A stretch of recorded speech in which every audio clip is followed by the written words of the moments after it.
Saya mau ngobrol-ngobrol dengan beliau tentang mengenai kreativitas. Kenapa sih harus kreatif? Kan dalam industri kita kalau nggak kreatif ya ketinggalan zaman. Jadi hari ini saya mau ketemu dengan kokoh, sebutnya brother, Mas Bro.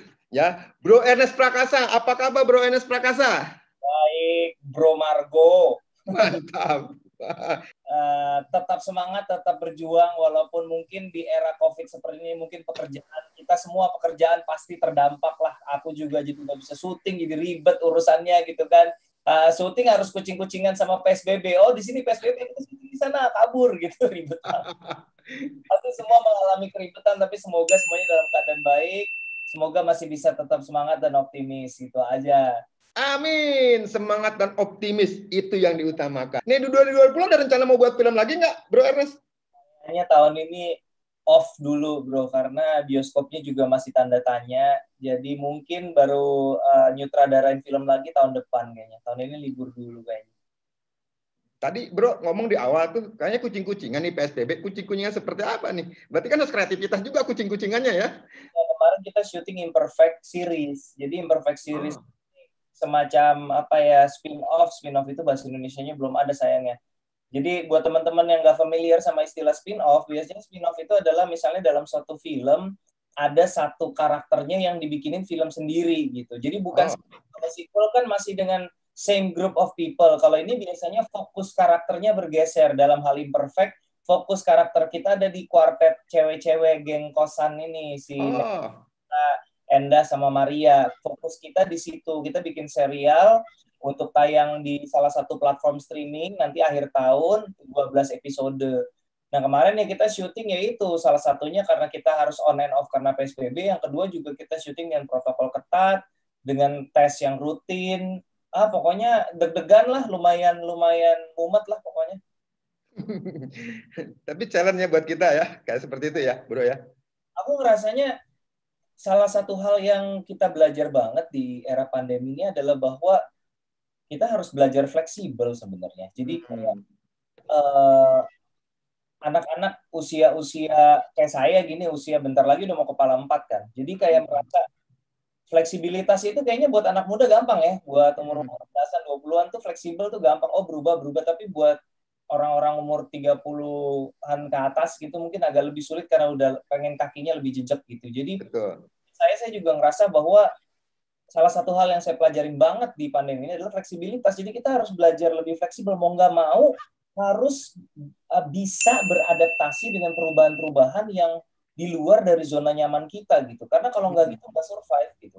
Kita biasanya udah tahu nyamannya kita, produktifnya kita, optimalnya kita itu dalam keadaan bla bla bla bla gitu. Kita kenal betul itu. Tapi dengan keadaan seperti ini, kita sudah tidak bisa lagi berharap keadaan harus optimal baru kitanya bisa optimal. Kita nggak bisa lagi gitu. Sampai pandemi berakhir, kitanya yang harus bisa fleksibel. Kalau enggak, kitanya yang nggak produktif gitu. Gitu sih kalau aku ngelihatnya.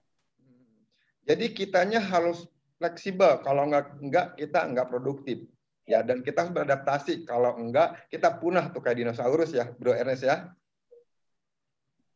Bro, mau nanya nih, apa sih motivasi Bro Ernest dahulu menjadi seorang stand up komedi atau jadi komika? Aku tahu sih Bro lulusan dari salah satu perguruan ternama di Bandung. Dengar-dengar pernah jadi karyawan juga atau pernah kerja normal juga tuh Bro? Pernah kerja normal, lulus kuliah kerja normal, kerja karyawan kantoran 6 tahun. Cuman memang waktu kuliah itu pernah jadi penyiar di Bandung.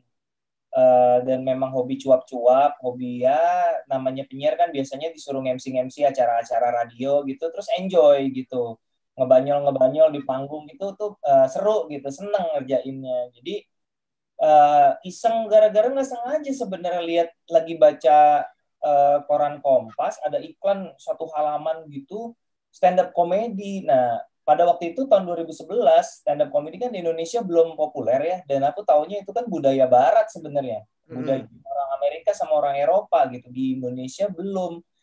Pikir ya udahlah iseng-iseng, ternyata ikut lolos sampai di lolos ke 12 besar itu ronde finalnya, kita harus karantina jadi nggak bisa ngantor. Nah di apa ya persimpangan jalan buat aku gitu. Ini mau lanjut apa enggak? Kalau mau lanjut harus resign. Akhirnya resign, tapi kalau dibilang gambling 100% gambling enggak juga sih, agak terukur juga bro. Jadi terukurnya tuh gini maksudnya, aku kan pada waktu itu di titik itu sudah 6 tahun kerja, artinya kan udah punya pengalaman kerja 6 tahun. Kalau amit-amit sampai stand up ini gagal, kandas, balik ngantor lagi, modal CV 6 tahun sih lumayan gitu. Yang mau nerima lah siapa kayak gitu kan. Jadi cukup punya sekoci lah, ada safety netnya. Jadi nggak resign tanpa perhitungan juga. Mungkin jadi buat teman-teman yang mungkin mau terjun gitu ya, selama ini menjalani profesinya mungkin lebih dari satu gitu, mau terjun misalnya tadinya broker cuman side job gitu, terus terjun gitu ya, kalau memang udah yakin. Tapi selalu, apalagi yang udah waktu itu aku posisi udah punya anak kan, jadi memang itu memang harus punya backup plan sih. Jadi seandainya ini tidak berhasil, lalu gimana gitu. Iya, jadi memang ada di persimpangan ya tadi Bro Ernest bilang ya. Jadi buat sahabat Arebi ini, buat sahabat broker properti seluruh Indonesia, kalau Anda yakin memang industri Anda sekarang dimanapun itu bisa menjanjikan, Anda positif, yang tadi bilang juga Anda bisa beradaptasi, teruskan aja. Ternyata tentunya kan hasilnya kayak tuh Bro Ernest tuh, baru 9 tahun. Nah, Bro Ernest menjadi seorang komika itu kan harus punya kreativitas tinggi ya. Juga hanya menjadi seorang broker properti juga harus punya kreativitas juga nih menurut Bro Ernest nih, untuk mendapatkan inspirasi untuk menjadi seorang kreatif dalam menjalankan profesi sehari-hari. Gimana sih tipsnya Bro Ernest? Kreativitas ini emang tidak mudah untuk semua orang. Tidak semua orang terbiasa untuk bertindak atau berpikir secara kreatif gitu. Kadang-kadang bukan salah kita juga kalau kita ngerasa kenapa sih orang pada kreatif banget, kok gue susah banget gitu ya. Ya, belum tentu salah kita, karena kita kan dibesarkan di lingkungan yang seperti apa, kemudian kita kuliah bidangnya apa. Kayak misalnya kuliah kedokteran, mana boleh dokter kreatif. Kalau gitu ya begitu, emangnya boleh improv, nggak boleh kan. Jadi ya udah gitu. Jadi tidak semua bidang pendidikan dan pekerjaan memang membutuhkan kreativitas. Memang tidak semua. Jadi kalau misalnya teman-teman sekarang misalnya tidak terbiasa berpikir kreatif, kemudian disuruh kreatif, pasti agak berat. Wajar itu. Jangan jadi stres, jangan kayak kenapa sih teman-teman gue kok bisa, gue enggak. Ya mungkin latar belakangnya berbeda, pendidikannya berbeda, pengalaman hidupnya berbeda.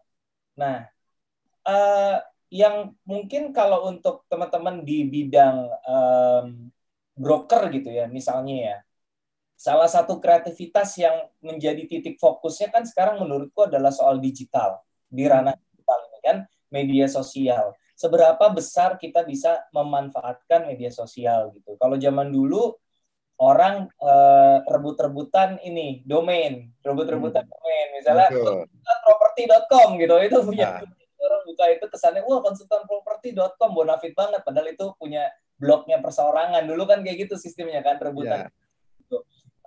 Baik itu jualan properti, jualan otomotif, sistemnya rebutan domain. Sekarang kita berada di era di mana semua rebutan perhatian itu terjadinya di media sosial. Jadi mungkin tidak semua di antara kita terbiasa bermain media sosial. Nggak semua orang suka bermain media sosial. Maaf, banyak yang gue mah senengan nongkrong sama teman-teman, ngapain media sosial gitu. Nah, sekarang like it or not, kalau kita bicara kreativitas untuk jualan terutama ya, mempromosikan, menjual, kalau kita nggak pakai media sosial, sayang banget gitu. Karena potensinya luar biasa besar. Dan kreativitas di situ, ruang untuk menjadi kreatif besar sekali. Mungkin untuk beginner nih, kalau teman-teman belum biasa bermedia sosial dan berkreativitas di media sosial, mungkin hal pertama yang perlu dipikirkan adalah pilih dulu media sosialnya. Jadi aku nggak juga rekomen teman-teman langsung kayak, gue nih selama ini nggak bermedsos nih. Gue pengen bermedsos mulai sekarang. Ada apa aja medsos di luar sana? Facebook, Twitter, Instagram, YouTube, terus semuanya mau dikerjain gitu.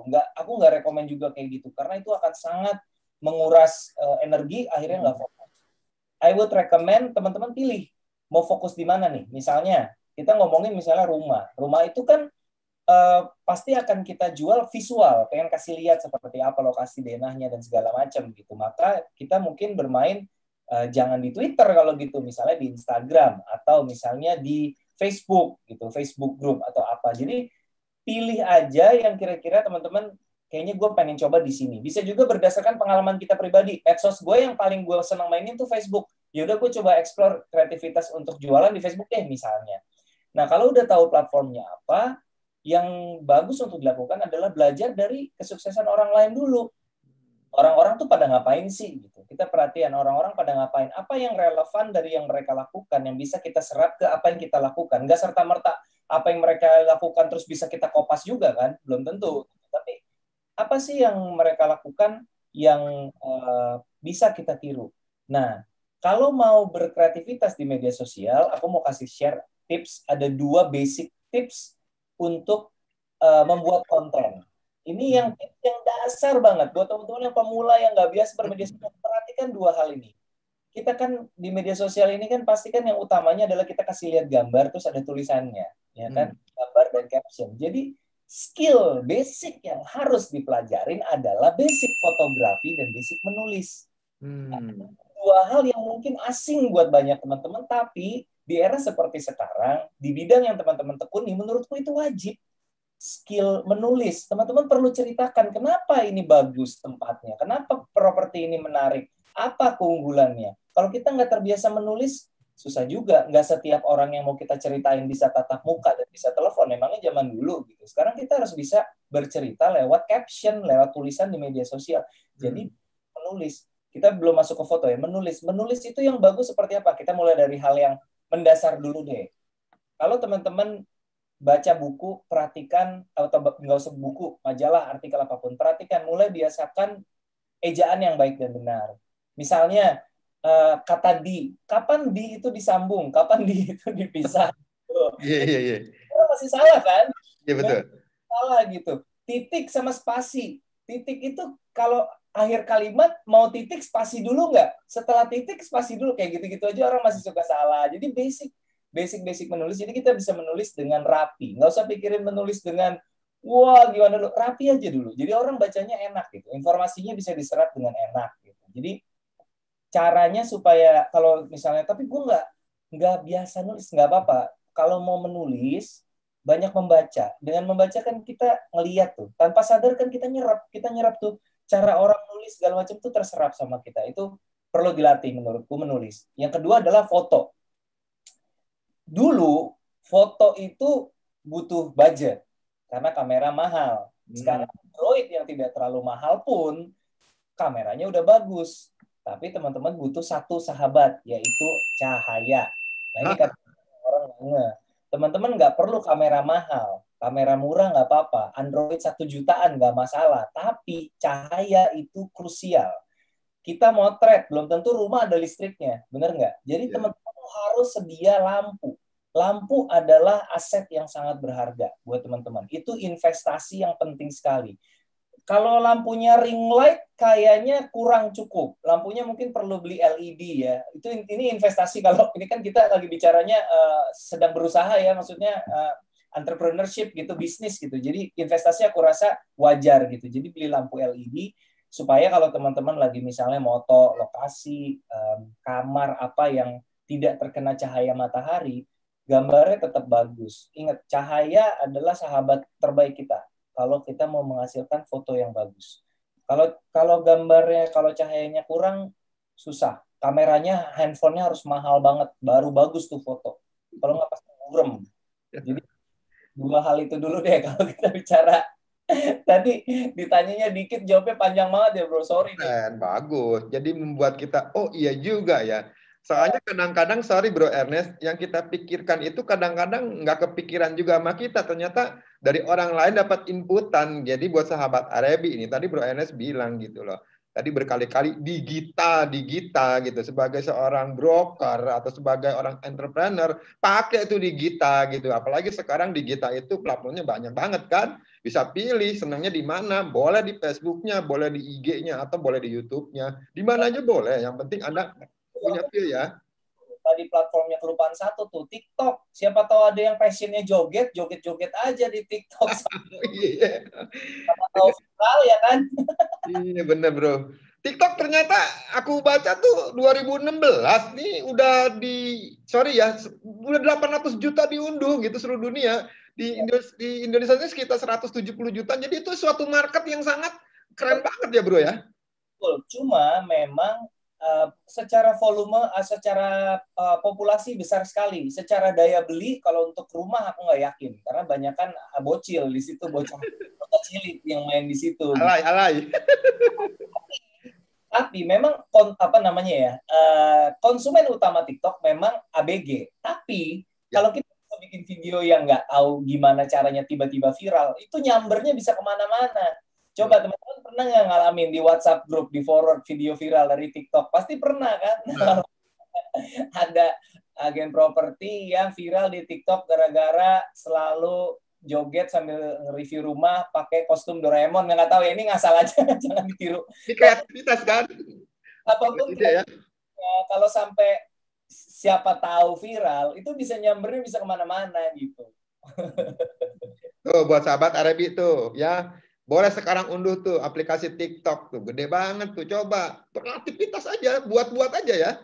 Ya biar terbuka wawasannya, terutama buat angkatan-angkatan yang sepantaran umur-umur 30-40 ke atas nih, kayaknya mengeksplor sesuatu yang baru pasti lebih challenging pasti. Tapi ya mau nggak mau harus, mau nggak mau. 30-40 ke atas, yang terutama yang 40 ke atas nih Bro Ernest, yang kolonial ya. Tadi tertarik loh Bro, you bilang kita perlu menulis gitu loh. Nah, di ujung menulis itu, bagaimana supaya kita bisa menulis? Ternyata kita juga harus sering membaca nih. Ini kadang-kadang nih kita nih, apalagi broker properti, orang-orang sales nih terutama tuh pengennya jualan aja gitu.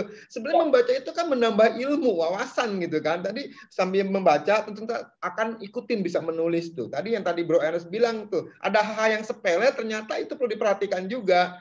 Karena ada istilah nih Bro, bisa karena terbiasa kali ya Bro ya.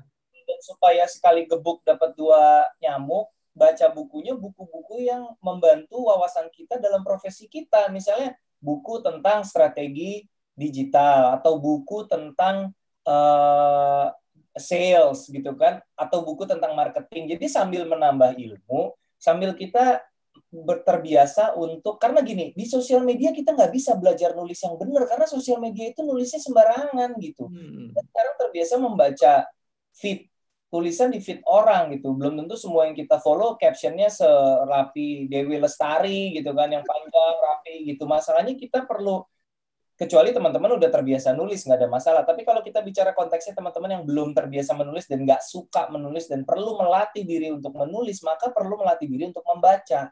Jadi baca aja buku-buku yang berhubungan sama bidangnya teman-teman yang tertarik apa gitu. Atau misalnya yang berhubungan sama hobi juga boleh baca buku tentang ternak lele. Misalnya ada temanku sutradara film sekarang iseng-iseng ternak lele, ternyata ini sukses dia. Jadi alih profesi apa job tambahan tuh sutradara tuh Bro? Sebelah rumah dia ada tanah kosong di sebelah rumah, isinya ini semua apa kayak ember-ember gede gitu. Iya. Lagi begini harus kreativitas ya. Jadi ada lahan kosong dimanfaatkan ya Bro ya. Tadi juga Bro Ares bicara mengenai fotografi ya. Fotografi itu handphone tuh nggak perlu mahal, nggak yang perlu resolusinya tinggi. Ternyata salah satu ya, sahabat fotografi itu cahaya ya. Aku baru kebuka, oh cahaya. Jadi memang pencahayaan lah ya. Jadi itu penting juga ya. Jadi sebenarnya cahaya itu ya salah satu hal juga kalau kita kembali ke broker properti mungkin ya. Cahaya itu adalah input masukan ya buat kita tuh selalu berkreativitas ya. Jadi terang nih, terang dalam arti kata dengan adanya foto tuh ada cahayanya oke, supaya si properti itu semenarik mungkin. Tentunya kalau menarik mungkin banyak orang lihat, dari tujuh banyak orang lihat tentunya kan kemungkinan probabilitas untuk terjualnya semakin gede. Ujung-ujungnya Bro, kita dapat komisi tuh Bro. Betul, kalau mau datang ngambil foto usahakan ketika hari sedang terang, jangan datang sore-sore jam-jam 5 gitu, apalagi malam ya, nggak mungkin fotonya tambah hancur. Datang ketika hari sedang terang, cahayanya dimaksimalkan gitu. Bro, saat ini kan Bro Enes tuh menjadi penulis dan sutradara film nih, ya kan saat ini ya. Bagaimana sih sejarahnya Bro Enes tuh masuk ke dunia perfilman gitu kan? Dan misi apa sih Bro Enes memiliki melalui film-film yang Bro Enes buat, misinya seperti apa sih Bro? Sebenarnya kalau kecebur ke film, jadi gini Bro, prinsip hidup saya tuh sebenarnya dari dulu tuh sederhana, nggak pernah punya ambisi, nggak pernah punya cita-cita. Kalau sekarang ditanya apalagi cita-citanya juga nggak tahu gitu. Sederhana bahwa pokoknya saya mah kalau ada kesempatan, saya maksimalkan semaksimal mungkin. Saya percaya kesempatan tuh datangnya dari Tuhan, itu adalah tugas kita buat membuktikan diri atau memaksimalkan kesempatan itu jangan disia-siakan gitu. Jadi ketika saya dapat peluang di stand up, saya maksimalkan. Dari stand up diajak main film, awalnya aktor dulu. Saya maksimalkan sebisa saya berikan semua yang saya bisa, baru dipercaya, ditantang menjadi sutradara. Saya bilang nggak sanggup, saya bukan sutradara, saya nggak sekolah film, saya hanya pemain film. Cobain dulu, kata produser saya percaya kamu bisa. Ya udah, cobain. Ternyata ya walaupun terseok-seok di awal, pasti karena menyutradarai film itu hal yang sangat rumit, tapi ya sampai sekarang masih bertahan. Jadi kalau buat saya sih prinsipnya yang penting kalau ada peluang itu kita mengupayakan yang terbaik gitu, karena kita nggak pernah tahu kesempatan yang kita dapat saat itu tuh mungkin kelihatannya tidak besar, tapi kita nggak pernah tahu kalau kita melakukan yang terbaik di situ, nah kesempatan apa lagi yang akan terbuka berikutnya. Kadang-kadang gitu sih gitu. Jadi ketika saya dikasih kesempatan nih sutradara film, saya juga nggak mimpi jauh-jauh gitu, nggak wah ini adalah pintu gerbang saya menuju sutradara papan atas Indonesia, nggak gitu, nggak mikir ke situ jauh-jauh. Pokoknya mikir oke, ini dikasih kepercayaan jadi sutradara, ini beban yang berat karena bikin film itu nggak murah. Mungkin total satu proyek film itu ya 3 miliar itu udah paling murah kali ya, kurang lebih. Jadi ini uang yang nggak sedikit gitu, dipercayakan ke saya untuk saya bikin film gitu. Jadi gimana caranya saya melakukan yang terbaik yang saya bisa. Kadang-kadang kita tuh dapat kesempatan, terus kita merasa kesempatan ini mah proyek kecil lah gitu ya, kadang-kadang ya ini mah proyek kecil lah, siapa sih yang akan perhatiin gitu. Padahal kita nggak pernah tahu kalau kita 100%, 110% di situ, siapa yang akan menotis, siapa yang akan orang yang ternyata terkesan dan membawa kita kepada level berikutnya, ternyata kita nggak pernah tahu gitu. Itu aja sih kalau dari aku. Jadi sekarang di film kenapa kecebur terus lanjut, karena aku ngerasa film ini sebagai sebuah karya seni yang punya power yang dahsyat. Tadi kan Bro juga udah cerita kan, maksudnya bisa sampai kesan yang kita dapat tuh bertahan sampai bertahun-tahun gitu, apa yang kita tonton itu. Jadi itu kekuatan itu sulit ditandingi oleh karya seni lain menurutku. Daya jangkau bisa sampai jutaan orang, terus kekuatannya bisa sampai sekuat itu tuh, itu bukan hal yang mudah ditandingi oleh karya seni lain. Itulah kenapa saya suka sekali mengerjakannya, karena dampaknya itu bagus banget, luas banget. Jadi merasa bahwa kita capek tapi efeknya tuh banyak manfaat buat orang gitulah kira-kira. Kita capek tapi manfaatnya banyak buat orang. Itulah manusia yang keren. Nggak munafik ya, buat kita juga. Tapi buat aku pribadi, kalau hanya buat kita, aku kayaknya kayak ada yang kurang gitu. Tapi kalau bisa menyenangkan orang lain, pasti 2000% pasti ada kebahagiaan yang lebih, pasti. Baik itu misalnya nggak usah orang yang jauh-jauh deh, kita mulai dari orang terdekat aja dulu misalnya. Keren, jadi quote tuh, bagus tuh. Bisa bermanfaat buat orang. Tadi Bro bicara peluang dan kesempatan ya. Jadi kalau ada peluang, ada kesempatan, why not kerjain aja gitu loh, ya kan? Selama itu tidak melanggar hukum, selama itu tidak melanggar etika, selama itu tidak menyakiti orang, kalau ada peluang yang halal, yang bagus, bisa jadi itu peluang yang bisa membawa kita ke tempat yang lebih tinggi. Kita nggak pernah tahu gitu kalau nggak dicoba gitu sih. Oke. Bro, ini mayoritas film yang dibuat oleh Bro Ernest itu sendiri, bagaimana sih proses kreatifnya dalam menulis sebuah skenario-nya untuk menghasilkan film yang orisinil gitu loh, Bro Ernest? Gimana tuh bisa bikin seperti itunya prosesnya? Proses kreatifnya lah. Kalau aku pribadi, supaya bisa orisinil sebenarnya berusaha untuk tidak terlalu mengacu kepada karya orang gitu. Jadi misalnya kita mau bikin cerita, coba fokus sama diri sendiri aja. Lu mau ngomong apa sih? Lu pengen cerita apa sih?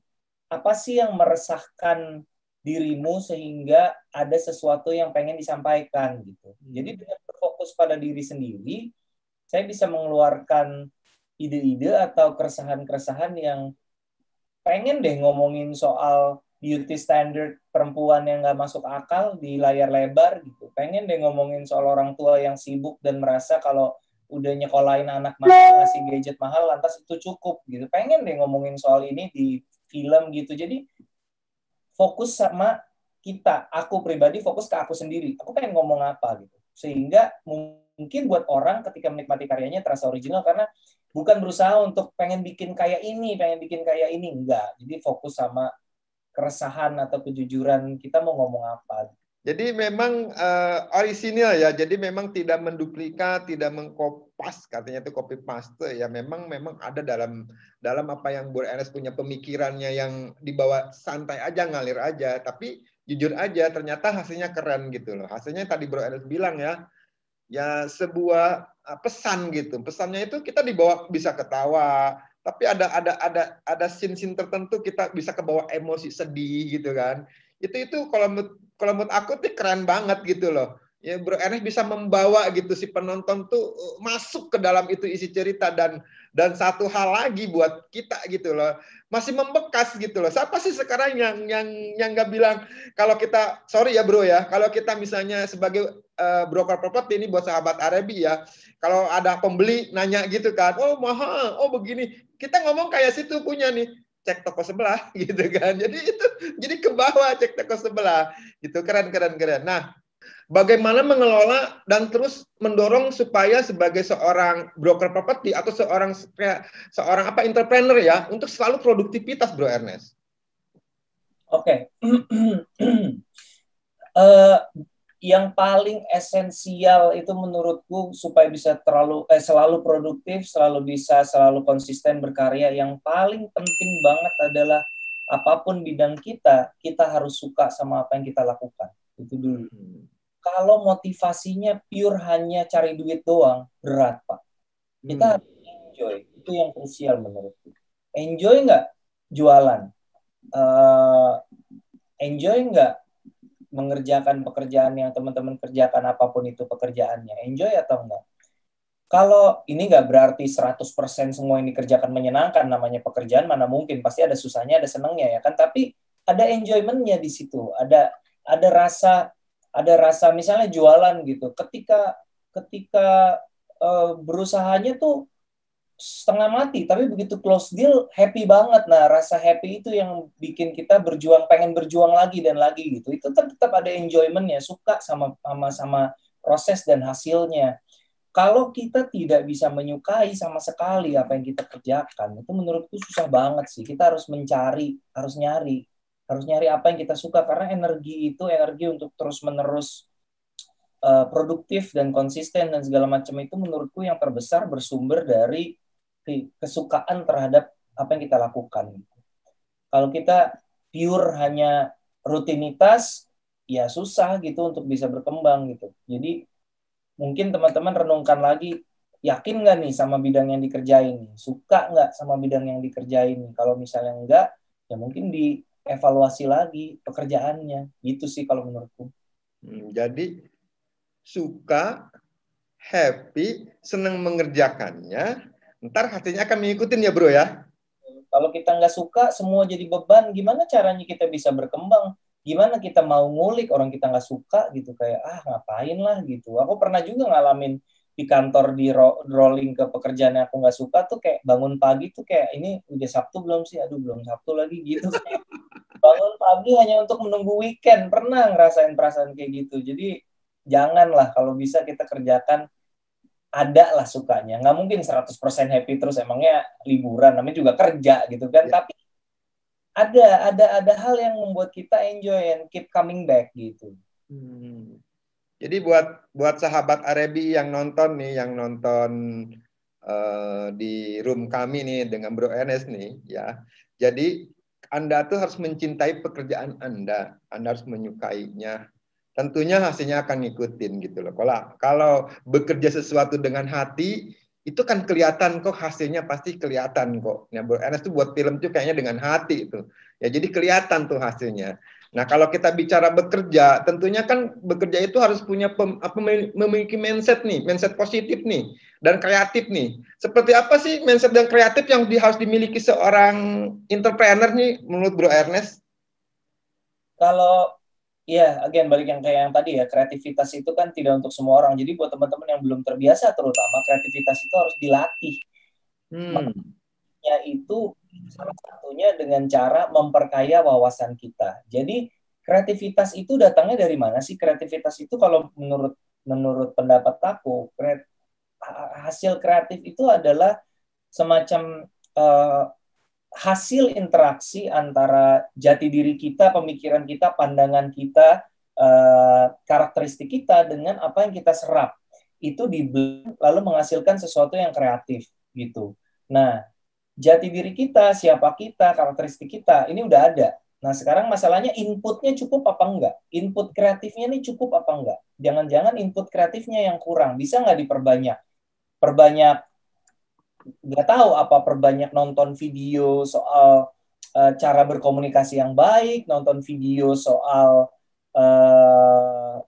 apa ya, cara jualan, atau bahkan kadang-kadang kita mendapatkan wawasan hanya dengan, nggak hanya sih, dengan meluangkan waktu untuk ngobrol sama orang gitu. Kayak kita tahu nggak sih insight-nya konsumen kita apa gitu. Kita pikir kita tahu, tapi ternyata kalau kita ngobrol langsung bisa jadi ada insight-insight yang baru yang kita nggak tahu gitu. Kalau millennials nyari rumahnya yang kayak gimana sih gitu. Millennials itu juga kan sebenarnya kebagi-bagi lagi. Millennials, saya nih millennials loh, umur 38 tuh masih millennials di ujung. Milenial ya. Banget tapi gitu. Apakah orang umur 38 dan umur 28 nyari rumah sama? Speknya tentu beda gitu. Jadi ngobrol, berbicara langsung dengan orang, itu adalah salah satu metode yang sekarang sudah terlupakan dengan adanya komunikasi digital gitu. Padahal kalau kita ngobrol sama orang, itu kita bisa muncul ide-ide, bisa yang oh gitu ya, ternyata berarti kalau orang-orang di segmen ini mementingkan ini, berarti ketika gue ngambil foto, ketika gue menceritakan di caption, berarti yang harus dititik beratkan tuh ininya misalnya. Percuma yang dipromosiin ini apa misalnya luas, tapi sebenarnya umur segitu nggak nyari yang luas, yang penting mah deket sama MRT misalnya. Nah, itulah, aku nggak tahu ya, teman-teman mungkin lebih ngerti. Cuman intinya kita input ke kepalanya diperbanyak supaya wawasannya luas, dari nonton, dari baca, dari ngobrol sama orang. Inputnya jangan jangan hanya berkutat di lingkungan yang kita biasa jalanin, jadi nggak terbuka wawasannya. Itu sih bro menurutku. Oke, jadi apa yang Anda baca, apa yang Anda tonton, apa yang Anda lihat, tentunya akan apa yang akan Anda hasilkan. Jadilah nonton yang hal positif, membaca sesuatu yang memang memajukan buat bidangnya masing-masing gitu kan. Jadi timbul entah kreativitas atau ngobrol lah dengan orang-orang hebat seperti sekarang ini nih. Saya ngobrol dengan Bro Ernest nih, ya orang yang kreatif nih kan. Nah, tadi Bro Ernest bicara tentang milenial nih. Ini seneng nih kalau aku bicara milenial nih. Kan sekarang kan ada generasi milenial ya. Bro Ernest masuk milenial. Kalau saya udah generasi kolonial nih, Bro. Tapi sebelum itu ada juga generasi Z nih. Sekarang ada generasi Z ya. Jadi banyak kaum milenial sekarang ini belum paham tentang investasi nih. Salah satunya investasi untuk membeli properti nih, Bro Ernest. Kadang-kadang mereka saat ini masih belum kepikiran untuk mempunyai properti karena jujur aja ya, instrumen investasi yang menguntungkan, gue bilang salah satunya properti. Karena kenapa? Tidak ada nilai properti itu turun, pasti akan naik-naik terus gitu. Apalagi kalau dia tepat menaruh propertinya di mana gitu, tahu perkembangan satu wilayah nih. Nah, apa sih tips buat mereka nih, Bro Ernest, kaum milenial atau kaum generasi Z gitu ya, untuk pentingnya berinvestasi di properti ini menurut Bro Ernest? Kalau menurut aku pribadi ya, rasanya bukannya mereka nggak mau sih, tapi nggak sanggup rasanya. Kayaknya semua rata-rata milenial juga paham gitu bahwa punya rumah adalah investasi yang luar biasa. Masalahnya sanggup apa enggak kan gitu. Jadi saranku buat teman-teman milenial udah pasti tentu punya rumah adalah sebuah investasi masa depan yang nggak mungkin rugi, betul. Maka yang penting untuk dilakukan adalah financial planning. Misalnya kita mau ngambil KPR, kita udah punya plan gitu kan. Oke, KPR misalnya plafon 80%, berarti kita harus siapin DP 20%. Plus ya 5% lah buat ngurus-ngurus pajak, notaris, dan lain sebagainya. dananya berapa tuh hitungannya jatuhnya. Kalau rumahnya 1 miliar berarti harus punya 250 juta. Gimana caranya biar bisa ngumpulin 250 juta ya? Bikin financial planningnya gimana, berapa persen dari gaji tiap bulan yang harus ditabung. Dan buat teman-teman yang masih karyawan statusnya, bukan freelance ya, yang karyawan. Kalau dari pengalaman aku adalah nabung itu harus duluan. Kalau nabung belakangan nggak akan ada sisanya gajinya gitu. Aku pernah jadi karyawan 6 tahun, jadi nabung itu adalah ketika kita baru terima gaji gitu, itu baru nabung kan. Konon kan di financial planning itu, aku share aja buat simple buat teman-teman yang belum pernah dengar gitu. Di financial planning itu ada prinsip 10 20 30 40. Gimana tuh? 10% untuk sosial, keagamaan, zakat, perpuluhan, apapun itu. 20% itu adalah untuk 20% itu adalah untuk investasi ya, baik itu reksadana, apapun lah, tergantung teman-teman investasinya di apa, apakah beli emas, nyicil-nyicil emas kecil-kecil, gram-graman atau apa. 30% adalah cicilan produktif. Cicilan produktif itu misalnya nyicil rumah, nyicil mobil gitu ya, hal-hal yang kita cicil tapi membantu kita dalam kehidupan sehari-hari. Baru sisanya 40% adalah biaya hidup. Jadi lifestyle, biaya hidup, pengeluaran, shopping itu 40% dari penghasilan bulanan kita. Supaya teman-teman punya takaran, supaya pengeluarannya, gaya hidupnya nggak kebablasan. Jangan sampai gaya hidup sama penghasilan tidak proporsional gitu. Karena pengen ngejar gaya hidup orang, nggak mau kalah sama orang-orang di Instagram, jangan juga. Gitu. Ngapain lah. Jadi buat kaum milenial atau generasi Z juga sekarang harus terbuka juga untuk financial planningnya ya, Ko Ernest ya, Bro Ernest ya. Menurutku itu penting kok, karena teman-teman, apa namanya, aku juga kan jadi brand ambassador salah satu bank, terus kita sering ngomongin soal financial planning ke anak muda. Memang salah satu yang aku dapat adalah anak-anak muda ini, terutama Gen Z ya, atau milenial yang di ujung-ujung ini, ujung sebelah sana tapi bukan ujung saya, itu financial planning itu urusan nanti-nanti gitu. Itu ntar lah kalau gue udah mapan baru gue bikin financial planning. Padahal kan financial planning itu macam-macam. Ada yang jangka pendek, jangka menengah, jangka panjang gitu. Siapapun bisa melakukan financial planning dan itu penting gitu. Financial planning is very important. Dan jangan mikir kalau gue harus punya duit banyak baru bisa financial planning. Ya enggak dong. Financial planning proporsional aja. Kalau misalnya nabung, gue pernah nabung sebulan 240.000 gitu rutin, ya nggak apa-apa, yang penting kan nabung gitu. Jadi habitnya dibiasain gitu. Kalau sudah terbiasa, jumlahnya naik lebih gampang. Oke. Jadi mungkin di sini juga yang nonton nih Bro Ernest nih, ada developer nih. Mungkin karena kalau kita bicara properti kan ruang lingkupnya luas ya. Ya ada perbankan juga. Ya kalau bicara properti ada developer. Ini buat developer nih kalau mau menyasar kaum milenial nih, cara yang mereka sanggup apa enggak. Jadi mungkin harganya yang tinggi-tinggi kali ya supaya mereka sanggup ya. Ya, aku sekarang gini, menurutku memang terutama buat developer ya, udah harus aware. Tapi aku rasa tanpa aku ngomong gini, mereka juga, developer itu pinter-pinter sih. Mereka bisa menangkap tren dengan sangat peka gitu. Kayak sekarang kan orang itu kan healthy lifestyle. Jadi yang diutamakan kalau kita udah bicara healthy lifestyle nih, beda lagi nih yang dijadikan prioritas nih.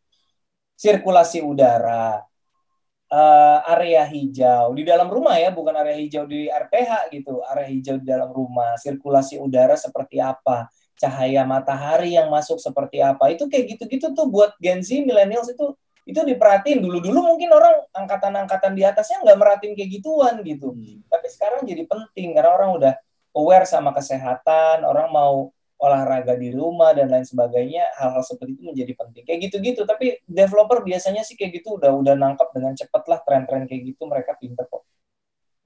Jadi buat developer nih, ini generasi milenial atau generasi Z ini cukup gede banget, jadi banyak banget, bukan banyak ininya ya, cita demografi kita tuh untuk kaum itu tuh cukup bagus. Ada yang ya bayangin aja orang yang lahir tahun 82 kayak saya sama orang yang lahir tahun 92, dua-duanya milenial gitu. Cuman yang satu begitu masuk SD, Orba udah tumbang gitu. Pasti hidupnya beda banget sama saya gitu. Gitu ya. Okay. 10 tahun membawa cukup banyak perubahan sih. Dia begitu dia, kalau saya lahir 82, saya baru mengenyam internet tuh ketika kuliah gitu. Kalau lahir tahun 92 kan begitu dia masuk SD, jalan dikit udah mulai ada internet gitu. Jadi beda banget hidupnya pasti. Habitnya beda, pola pikirnya beda. Oke, hidupnya beda, pola pikirnya juga beda.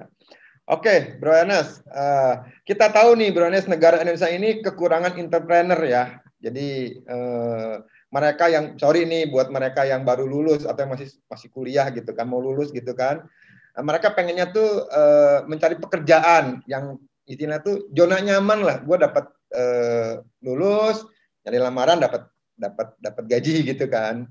Nah, atas dasar tersebut nih, Bro Ernest nih, saya mau ngajak nih buat teman-teman yang nonton di jadi bagaimana sih Bro Ernest bisa memberikan gambaran ke mereka ya, bahwa jadi seorang entrepreneur itu lebih menjanjikan. Jadi kayak Bro Ernest kan seorang entrepreneur juga nih, mungkin Bro Ernest di industri perfilman ya. Nah, salah satunya menjanjikan itu selain di industri Bro Ernest, salah satunya jadi broker properti juga gitu, jadi agent properti ya buat sahabat Arabi yang udah terjun, keren lah. Kalian cocok ada di industri ini ya. Yang mempunyai, karena kenapa? Karena broker properti itu punya penghasilan itu tak terbatas gitu loh. Tak terbatas. Jadi kalau kita ngejual semakin gede itu nilai menjual satu properti kan semakin gede juga komisinya. Dan satu hal lagi gitu kan, generasi milenial sekarang juga kan pengennya waktunya fleksibel, dan di broker properti juga waktunya fleksibel gitu loh. Anda yang atur sendiri. Nah, bagaimana sih Bro Ernest mengajak mereka tuh yang nonton hari ini atau yang lihat YouTube ini untuk jadi seorang entrepreneur ya? Ajak Bro Ernest di industri apapun ya mungkin ya. Terutama nih yang sekarang kan kita lagi ada di industri properti ya gitu kan, bisa jadi broker properti Bro Ernest gitu loh. Iya. Jadi kalau menurut aku, memang kita nggak bisa juga 100% bilang pasti hidup akan lebih enak kalau entrepreneur. Enggak juga, plus minus lah ya. Kalau jadi karyawan ya lebih terjamin. Mungkin ada teman-teman yang gue nggak mau pusing nggak bikin usaha sendiri, gue mau kerja aja gitu, nggak masalah juga. Cuman dari pengalaman saya, menjadi entrepreneur itu salah satu keunggulan yang sulit ditandingi dengan menjadi karyawan. Walaupun semuanya pasti ada plus minusnya pasti, tapi satu hal yang buat aku sangat krusial dari menjadi entrepreneur atau menjadi in my case entrepreneurnya di bidang seni ya, tapi sama juga broker properti juga sama, yaitu adalah keleluasan mengatur waktu.